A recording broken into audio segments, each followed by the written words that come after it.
دو مرتبہ ایسا موقع آیا کہ حضور علیہ السلام نے فرمایا کہ یہ کام جو کرے گا اس کو میں جنت کی ضمانت دیتا ہوں۔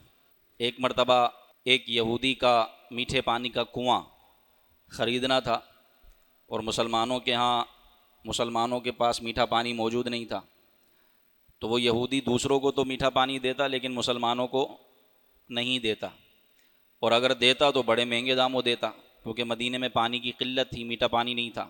تو نبی پاک صلی اللہ علیہ وسلم نے فرمایا کہ جو یہ کنواں خرید کر مسلمانوں میں وقف کر دے، میں اس کو جنت کی ضمانت دیتا ہوں، میں اس کو جنت کی ضمانت دیتا ہوں، اس کنویں کے بدلے اس کو جنت ملے گی۔ تو حضرت عثمان غنی رضی اللہ تعالیٰ عنہ نے وہ کنواں مہنگے داموں خریدا، انتہائی مہنگے داموں، وہ کنواں خرید کر اس کا پانی مسلمانوں میں وقف کر دیا، اور نبی پاک صلی اللہ علیہ وسلم کی زبان حق ترجمان سے آپ جنت کی بشارت پا گئے۔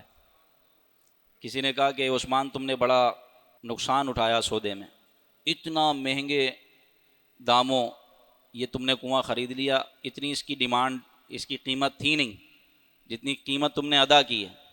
اللہ اکبر۔ تو حضرت عثمان غنی کے عشق نے جواب دیا یہ تو ایک کنواں تھا، میرے بس میں ہوتا، میرے محبوب اگر دنیا خریدنے کا بولتے میں پوری دنیا خرید کر حضور کے قدموں میں قربان کر دیتا۔